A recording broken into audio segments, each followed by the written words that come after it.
Boa noite, meus irmãos, graça e paz. Amém. Queridos, nós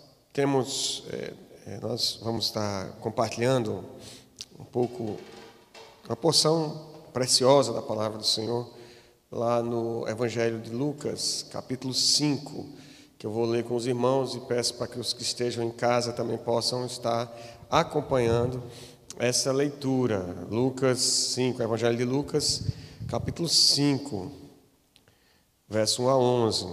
Sempre nas reuniões de oração nós procuramos trazer a meditação da palavra do Senhor, também nos preparando para o momento de intercessão e de súplica, de gratidão que fazemos a cada reunião. E o texto da palavra do Senhor diz assim: Aconteceu que, ao apertá-lo a multidão para ouvir a palavra de Deus, estava ele junto ao lago de Genezaré e viu 2 barcos junto à praia do lago, mas os pescadores, havendo desembarcado, lavavam as redes. Entrando em um dos barcos, que era o de Simão, pediu-lhe que o afastasse um pouco da praia e, assentando-se, ensinava do barco às multidões. Quando acabou de falar, disse a Simão: Faze-te ao largo e lançai as vossas redes para pescar. Respondeu-lhe Simão: Mestre, havendo trabalhado toda a noite, nada apanhamos, mas sobre a tua palavra lançarei as redes. Isto fazendo, apanharam grande quantidade de peixes e rompiam-se-lhes as redes. Então fizeram sinais aos companheiros do outro barco para que fossem ajudá-los. E foram e encheram ambos os barcos, a ponto de quase ir a pique. Vendo isso, Simão Pedro prostrou-se aos pés de Jesus, dizendo: Senhor, retira-te de mim, porque eu sou pecador. Pois à vista da pesca que fizeram, a admiração se apoderou dele e de todos os seus companheiros, bem como de Tiago, João, os filhos de Zebedeu, que eram seus sócios. Disse Jesus a Simão: Não temas, doravante serás pescador de homens. E arrastando eles os barcos sobre a praia, deixando tudo, o seguiram. Vamos orar mais uma vez, queridos.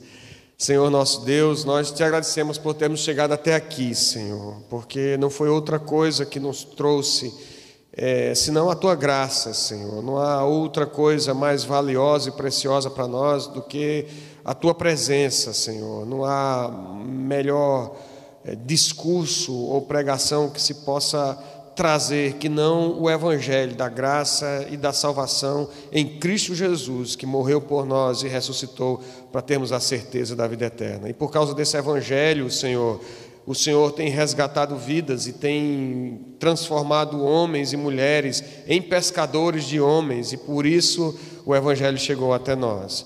Ó Deus, tem compaixão de nós para que nós não interrompamos esse ciclo, Senhor, do Teu Evangelho, essa obra maravilhosa, nos perdendo em preocupações dessa vida, em olharmos para as coisas desse mundo e para as dificuldades do trabalho em si, para o cansaço, para a nossa humanidade, mas que possamos enxergar ao Senhor, autor e consumador de nossa fé, e nos lançarmos de joelho diante de Ti, porque somos indignos da Tua presença, somos indignos, ó Deus, do Evangelho, da graça e da salvação, somos indignos de sermos chamados Teus filhos, somos indignos de sermos Teus servos, Senhor. Mas, mesmo com todo o pecado, Senhor, com todo egoísmo, com toda maldade, mesmo com toda preguiça, mesmo com tanta dificuldade, o Senhor tem estendido a Tua mão de graça, de misericórdia, tem nos abençoado com a Sua presença. Muito obrigado, Senhor.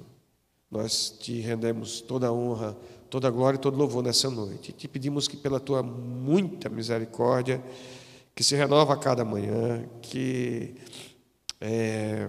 um motivo de não sermos consumidos, e que também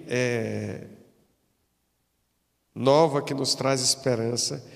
Nós te pedimos que o Senhor fale conosco nessa noite, que nos dê a bênção mais ainda da Tua presença, além daquilo que nós já experimentamos através dos cânticos e das ministrações que já foram trazidas aqui da Tua palavra, em oração, mas nos dá mais de Ti, Senhor, mais da Tua presença, mais do conhecimento do Santo, e saiamos daqui renovados no Senhor, e que aqueles que estão em casa participando dessa reunião, que se sintam participantes do corpo também da congregação dos eleitos, em oração, em união de alma e de espírito nesse momento, para a glória do Teu nome. No nome de Jesus, opera essas bênçãos. Ó Deus, queremos também, nesse momento, aproveitar a oportunidade, Senhor, e Te louvar pela situação progressiva de nossa nação, especialmente aqui no nosso município, de melhoria em relação a essa pandemia, Senhor. Te agradecemos, Senhor, pelos números que têm sido também, tem nos dado grande expectativa, a ocupação dos leitos, a queda no número de mortes. Ó Deus, tudo isso nós queremos dizer que somos gratos a Ti, não por causa da pandemia em si, Senhor, independente dela, mas porque o Senhor tem sustentado a Tua igreja, apesar dela. O Senhor tem fortalecido o Teu povo, o Senhor não permitiu que a Tua obra parasse, o Senhor tem nos alimentado com a Tua palavra, e o Senhor tem sido um Deus presente, tem nos sustentado, não só com o alimento material, mas também com o alimento espiritual, Senhor. O Senhor tem nos dado alegria em meio a tanto choro, o Senhor tem nos dado força em meio a tantas palavras e tantas vozes de morte e de destruição, de desespero. O Senhor tem renovado a Tua graça sobre nós, sobre os nossos filhos, sobre a juventude dessa igreja, sobre os adolescentes, Senhor, desse pequenino rebanho, sobre a liderança do Teu povo. Ó Deus, nós Te somos gratos, Pai, nós Te louvamos e Te bendizemos, porque a Tua graça é melhor do que a vida, e por isso nós trazemos um cântico de louvor em nossos lábios nessa noite, e que seja, Senhor, a cada dia, não só hoje, mas cada dia da nossa vida, um novo cântico, um hino de louvor ao nosso Deus. Em nome de Jesus, Senhor, recebe o nosso louvor, a nossa gratidão nessa noite. Recebe também a nossa súplica, porque conheces a nossa limitação diante da Tua santa, perfeita e bendita palavra, o Teu caminho para nós. E apesar de nós, Senhor, fala conosco para a glória do Teu santo, bendito e eterno nome, que está acima de todo nome. A Ti seja a glória, a honra e o louvor, desde agora e para todos sempre. Amém. Queridos, por que me lembrei desse texto, né? Se não fosse presbiteriano, eu diria que Deus tinha falado para mim esse texto. Como um presbiteriano, me ocorreu esse texto. Hoje, enquanto eu procurava uma devocional para compartilhar com os irmãos, me ocorreu que nós estamos no momento de lavar as redes, não é verdade? O texto fala de um momento em que Jesus ele está ascendendo em popularidade no meio do povo. Ele começa a pregar, ele tem feito o primeiro milagre lá em Caná da Galileia, a história se espalha, ele prega em Nazaré e foi rejeitado pelos seus, não recebeu muita credibilidade da família. Isso é muito importante para quem prega e começa o ministério, que muitas vezes a gente não é bem recebido, não tem muito acolhimento pelos nossos mesmo, e Jesus não foi diferente. Ele foi rejeitado pelos seus a partir de Nazaré, depois ele vai ser rejeitado por toda Jerusalém ali, pelos líderes, mas inicialmente ele é rejeitado em Nazaré, e ele estabelece seu ministério em Cafarnaum, onde ele cura a sogra de Pedro, e é uma das poucas vezes que sogra é representada na Bíblia, assim, né? A figura da sogra em si,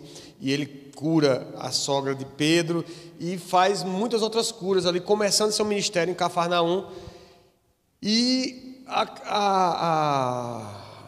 a notícia se espalha, as pessoas começam a procurá-lo para curar, para ouvi-lo. Ele é um novo mestre, ele é um profeta, talvez. Alguns dizem que ele é o Filho de Deus, é o Messias que está prometido. Ele se retira para orar, porque é necessário que ele recarregue ali as forças diante do Senhor, que ele esteja ali numa comunhão íntima com o Pai. O texto anterior do capítulo 5 é exatamente esse refúgio dele no deserto, onde ele vai orar e mesmo assim as pessoas começam a procurá-lo. Ele começa a pregar na região da Judéia, a ponto de que ele chega no lago de Genezaré, que é o mar de Tiberíades, o mar da Galileia, e ele se vê compelido pela multidão ali na praia. E apesar de provavelmente ele já ter tido contato com Simão, André e Tiago e João, né? Tanto os filhos de Zebedeu quanto os discípulos de João, de repente já estarem ali caminhando com ele, começando ali a sua saga ali ministerial, mas eles, naquele dia específico, Jesus vê 2 barcos na praia e pede para que encoste um barco para ficar mais fácil para ele falar para a multidão. Não tinha microfone, não tinha os equipamentos que nós temos hoje para falar em multidão. Então ele fica no barco, e os discípulos, alguns discípulos ali, especialmente ali Simão e provavelmente André, eles vão para outro barco, vão pescar, porque eles eram pescadores. Simão era sócio de João, que também provavelmente estava em outro barco, Tiago e João, e eles vão, a propósito de terem passado a noite tentando pescar, eles estão ali na praia lavando as redes, não é? Quando Jesus está pregando. E é isso que diz o versículo 2, diz que viu 2 barcos junto à praia do lago, mas os pescadores, havendo desembarcado, lavavam as redes. José, que é um dos primeiros cronistas ali, né, que registram a história ali no primeiro século da igreja, ele disse que ali naquela região ficavam cerca de 240 barcos. Mas Jesus vê 2 especificamente, pede para um servir de púlpito para ele, e o outro está ali, possivelmente com alguns discípulos, mas os discípulos estão lavando as redes, porque eles passaram a noite toda trabalhando e está no momento de lavar as redes. E eu estou nesse momento de lavar as redes. Hoje eu dei meu último plantão no serviço desse mês, vou tirar alguns dias de férias e só retorno ao trabalho em agosto. Aí, esse momento de julho é um momento que muitos jovens, adolescentes tiraram férias também, alguns pais conseguem também tirar férias nesse período junto com os filhos, e é um mês de férias, com reconhecimento de férias. E eu acho muito parecido a ideia das férias com a ideia de lavar as redes, porque imagine, você trabalhou aquele período todo esperando, com a expectativa de ter resultado, de ter fruto, de ter peixes ali, não pescou nada. Aí você está ali lavando. O que você está pensando quando está lavando as redes? Você está pensando, mas rapaz, está noite sem futuro, né? O que a gente faz agora? Não tem peixe, como é que vai ser o sustento? O que vamos fazer amanhã? Como é que a gente vai mudar a estratégia? O que faz? A gente vai acompanhar Jesus? Não vai? Eles estão ali lavando as redes. E quando eu hoje de tarde, eu pensando nesse momento, né, de férias, eu digo, é o momento de lavar as redes. Muitas vezes a gente, nesse momento de lavar as redes, a gente olha para o que a gente fez esse ano, e olha para trás, né, e olha para o primeiro semestre, e diz, meu Deus do céu, né, não consegui, meus objetivos que eu tinha estipulado, eu não consegui alcançar, foi um ano improdutivo por causa da pandemia, ou eu não consegui o resultado financeiro que eu estava esperando. A gente, no ministério, a gente muitas vezes olha para trás, em momento de lavar a rede, diz, mas rapaz, eu estou há tanto tempo investido nesse ministério, mas eu nunca mais vi gente se convertendo, eu não tenho tantos frutos assim para contar, e você começa a lavar as redes e começa a ficar preocupado do que é que você vai fazer, se vai mudar a estratégia. Meu Deus, é necessário que Jesus oriente o que é que a gente deve fazer. E talvez seja esse momento que a gente está vivendo como igreja, um momento de boas, a gente tem boas expectativas.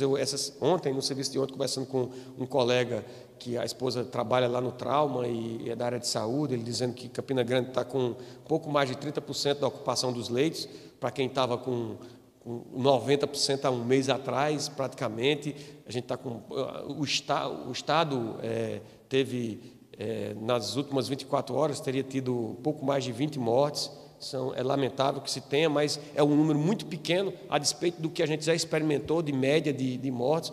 E as perspectivas são boas, em termos dessa redução do quadro de contágio, do quadro de número de mortes e a diminuição da pressão no sistema de saúde, de modo que a gente já vê uma quantidade muito maior de cadeiras na igreja, e a tendência é a gente ter essa quantidade ainda maior, o retorno das aulas do departamento infantil, lógico, com cuidados ainda, obviamente, mas a tendência é da gente ter a melhoria. Mas é o momento da gente avaliar o que nós fizemos, se realmente nós temos o que comemorar nesse mês de julho, nessa hora de lavar as redes, nesse momento de férias, se a gente pode fazer uma boa avaliação ou se de fato é o momento da gente estar desanimado, porque a gente estava com tanta expectativa de estar participando mais do trabalho da igreja, de estar desenvolvendo um ministério talvez, de estar vindo para a reunião de oração,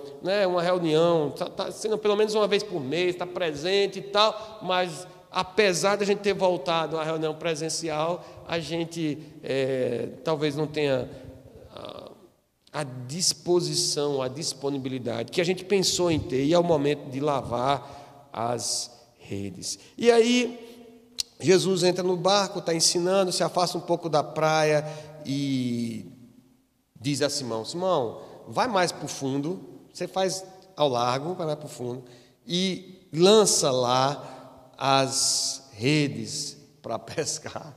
E aí Simão diz assim: Senhor, mestre, né, um termo de reverência, e ele está ali no momento de definição da vida dele. É pescador ou vai ser discípulo de Jesus? Dá para conciliar as duas coisas? É ministério de tempo integral? É tempo parcial? Como é que vai fazer esse negócio e tal? E ele diz: mestre, a gente trabalhou a noite toda, não pegamos nada, apanhamos nada, mas sobre a tua palavra lançarei as redes. Queridos, se tem alguma coisa que nós podemos fazer nesse momento de avaliação, né, nesse momento de férias, mais do que a gente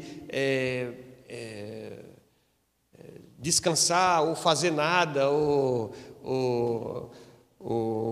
dormir, mais do que qualquer outra coisa, é nós aprendermos a lançar as nossas redes sobre a palavra do Senhor. É a gente procurar a direção de Deus, a direção de Jesus para a nossa vida. Perceba que lavar as redes, ela não é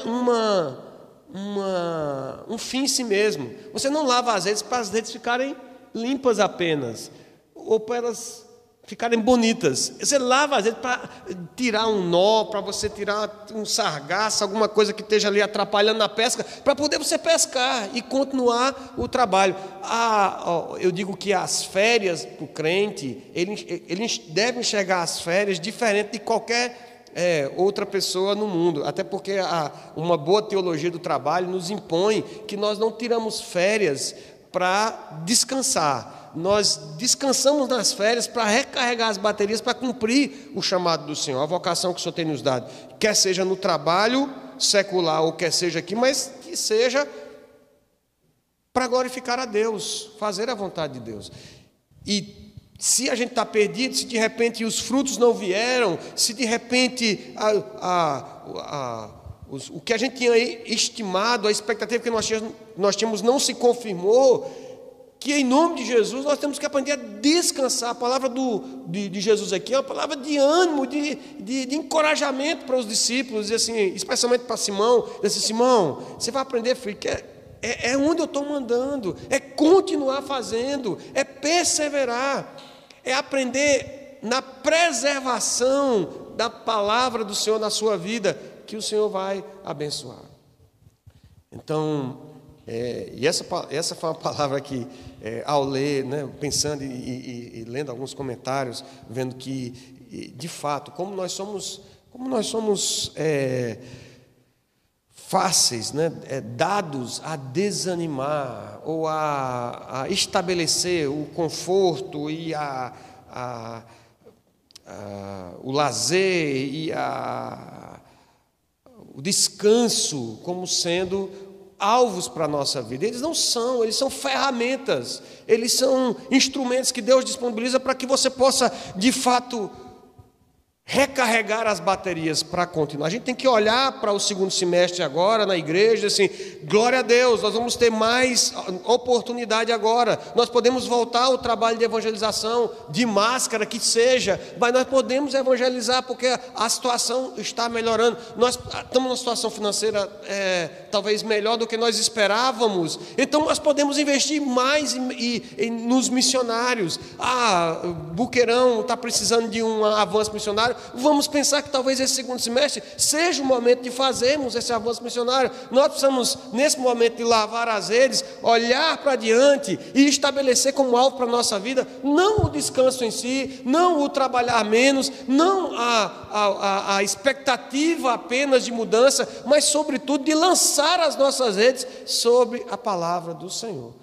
E enxergar de que o Senhor, Ele tem uma ordem clara para as nossas vidas, que é de ir pregar essa palavra a toda criatura, testemunharmos desse evangelho da graça que nos salvou, que nos redimiu, e essa redenção fica clara quando Simão, ele começa a puxar os peixes, começa a puxar a rede, e é peixe demais, e ele chama os sócios ali, Tiago, João, talvez no outro barco, e o barquinho, o José fala isso, que esses barcos não eram barcos grandes, não eram barcos que tinham uma grande proa e tal, era um barco pequeno, mas ficou cheio e encheu o outro barco também, e eles estão numa situação, e Simão, então, quando vê que o peixe era sinal da providência de Deus, mas mais que isso, do milagre da ação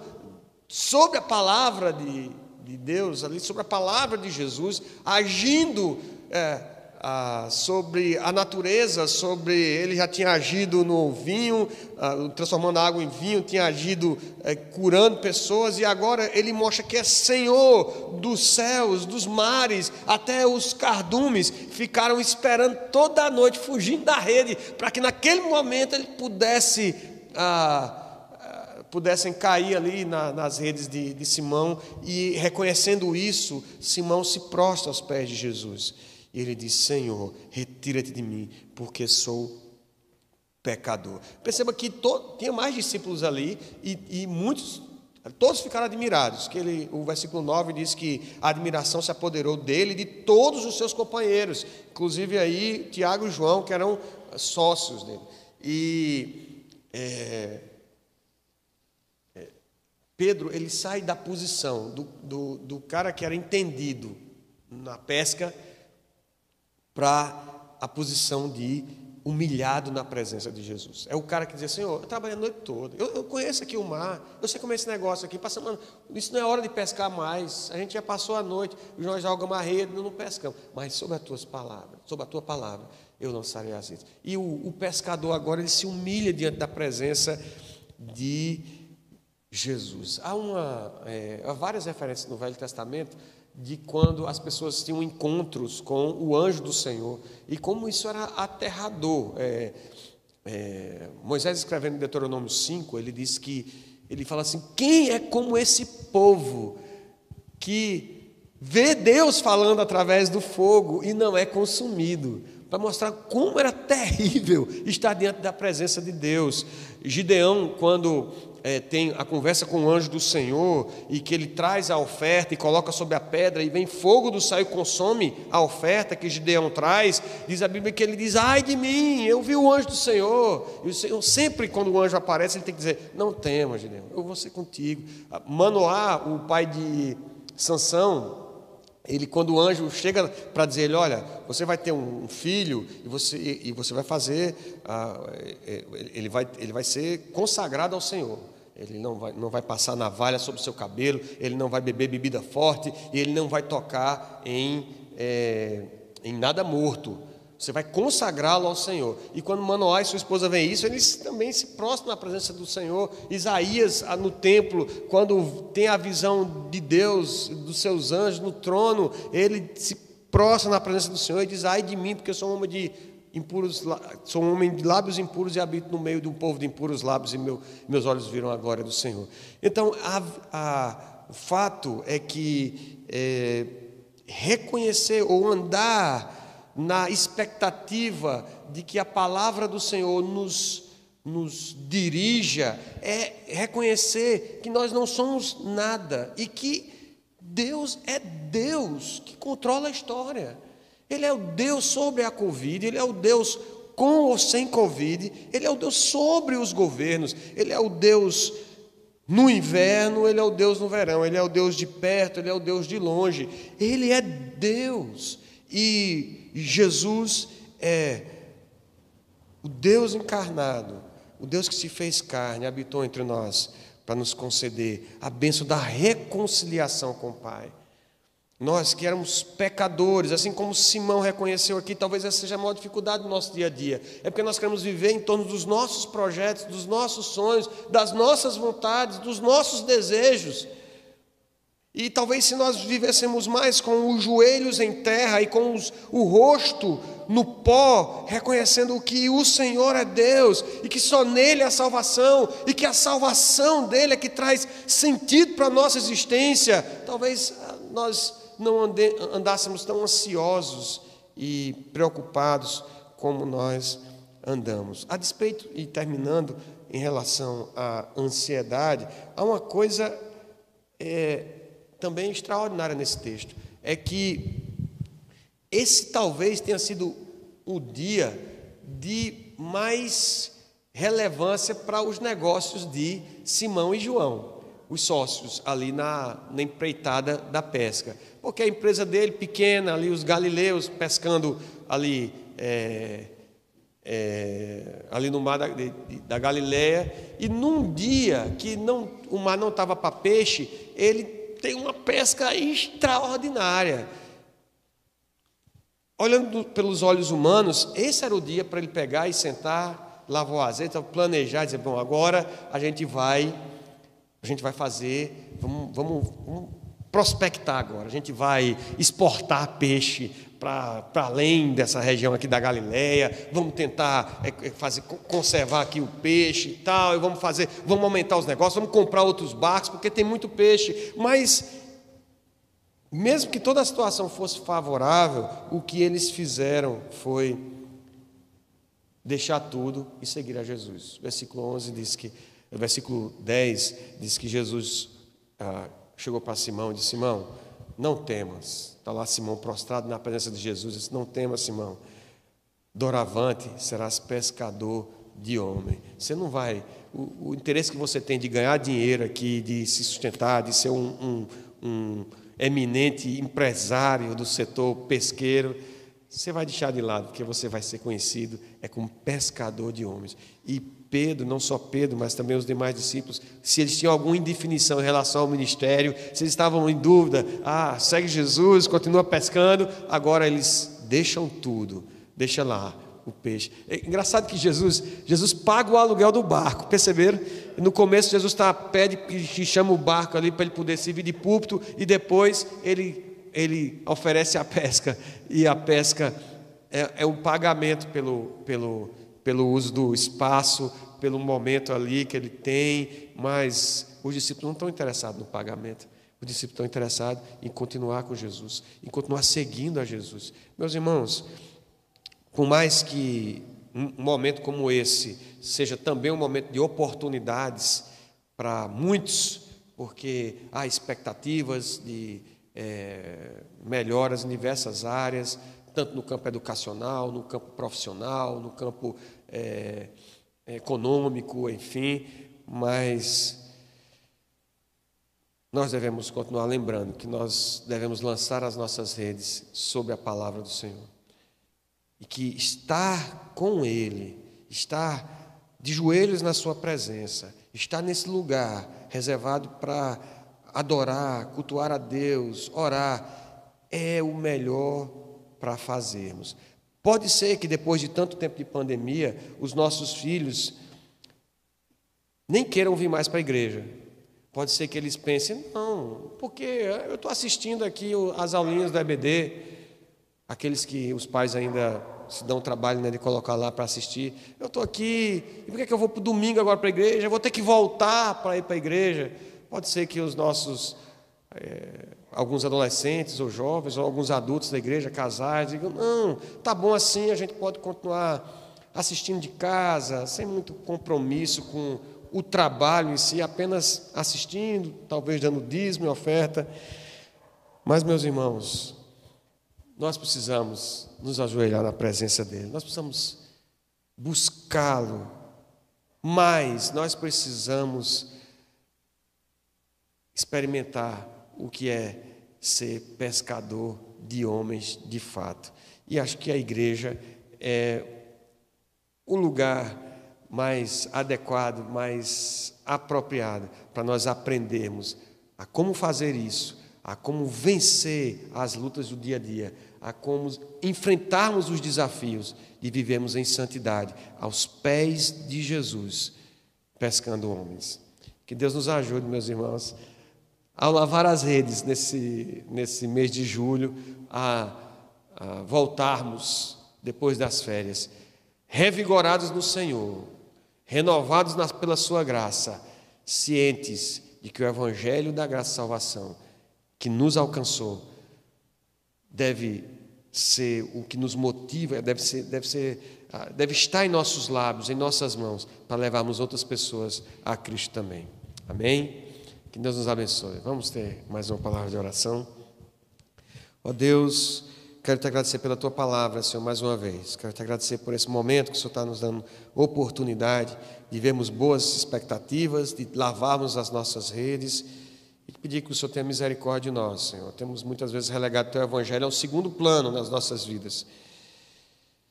Ó Deus, tu que és Deus temível, Senhor, e nós, como pecadores, só podemos nos humilhar diante de ti. Ensina-nos, Senhor, a sermos pescadores de homens, a pregarmos a tua palavra, a vivermos para a glória do teu nome, deixando tudo, Senhor, para seguirmos a ti, colocarmos tudo em segundo plano, e colocarmos a Jesus como centro da nossa vida. O Senhor que domina sobre o mar, sobre o céu, sobre a terra, sobre a doença, sobre o tempo, é o nosso Senhor, é o nosso Salvador. Ensina-nos, Senhor, a lançarmos as nossas redes sobre a tua palavra, para a glória do teu nome. É assim que nós te oramos e te agradecemos no nome de Jesus. Amém.